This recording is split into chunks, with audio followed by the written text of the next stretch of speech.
Hey everybody, Dan here with Pain Free You. Like I said yesterday, we got another 4 or 5 inches of snow, so still all over the place. It's beautiful. So today I wanted to talk about a concept. Talk to yourself, but don't listen to yourself. You're probably saying, what the heck is Dan talking about? He's nuts. What do you mean talk to yourself, but don't listen to yourself? So I'll get to that in a minute. I'm going to enjoy the crisp air. It's in the 30s. It's cold. I'm sure my hand will be cold by the time I'm done. I'll be switching hands holding the camera. But it is gorgeous out.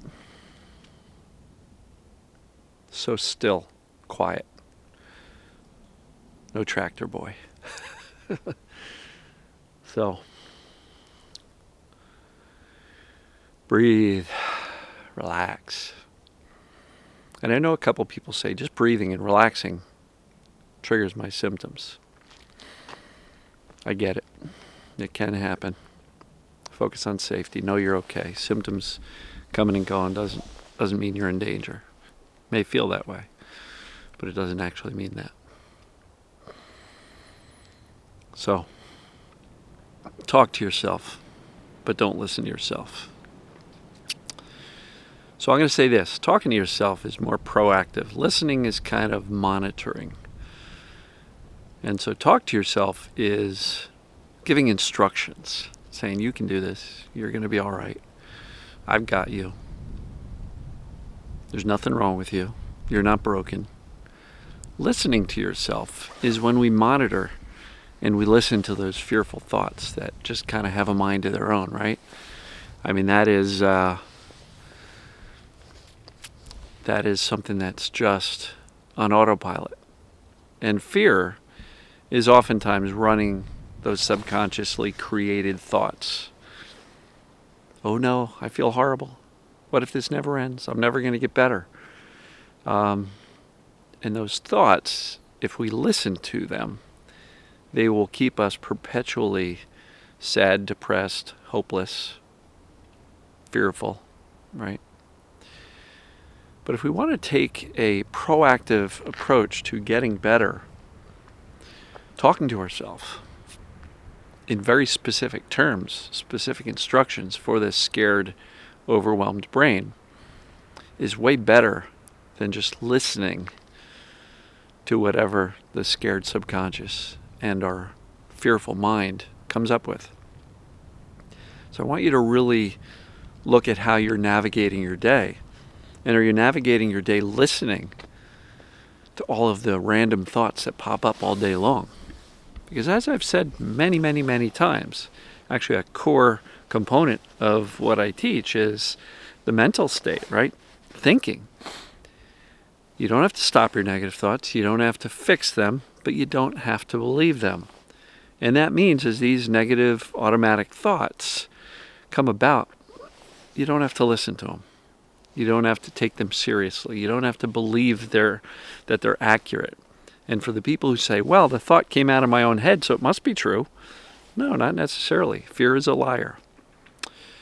So the concept of talking to yourself is much different than listening to those automatic negative thoughts. Talking to yourself, you can actually choose the directions and the instructions that you want your brain to believe, perceive, achieve. I'm a poet, don't even know it. But talking to yourself is proactive. It's taking ownership of this recovery process. Because if you just allow the negative thoughts to rule your day, the fearful thoughts, the what if thoughts, what if it doesn't get better, I'm too anxious, or I'm stuck, all of those negative thoughts, if we listen to them and assume they're accurate, it's going to be a much harder journey to get better. So what I'm going to encourage you to do is allow those thoughts to pass. Allow those thoughts to be there, but don't take them seriously. And then talk to your brain in a very proactive way with intention. The intention is to essentially sell, right? Like you're marketing or selling something. You want to sell your subconscious on the fact that you're actually okay.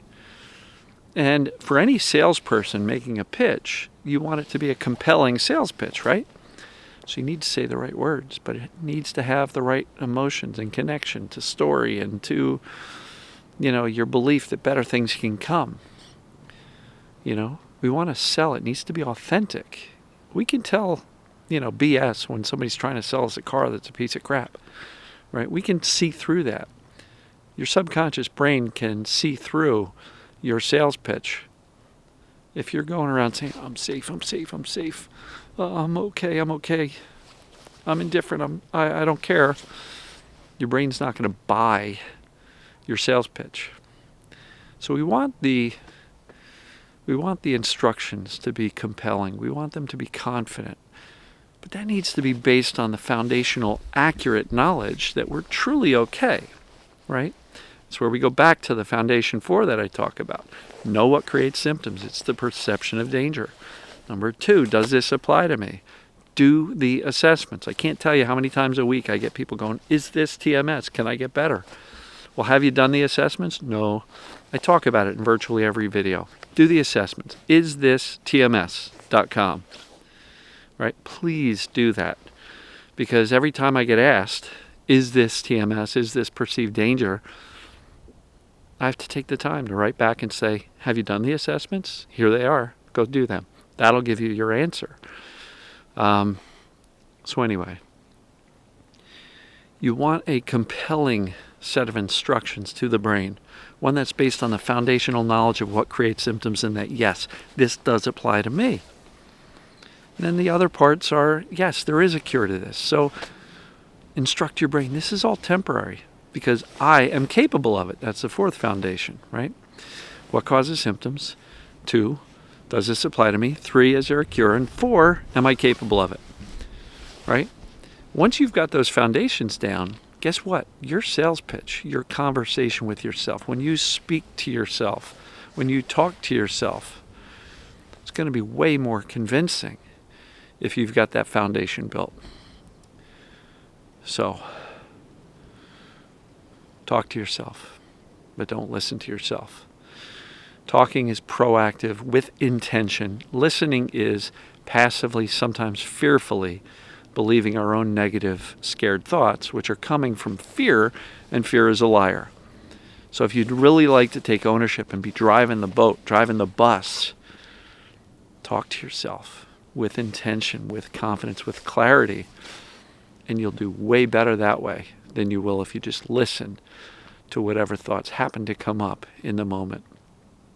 I hope this makes sense. So start talking to yourself and listen to the fear brain less. Don't take those thoughts seriously because fear is a liar. So I'm going to wrap it up here.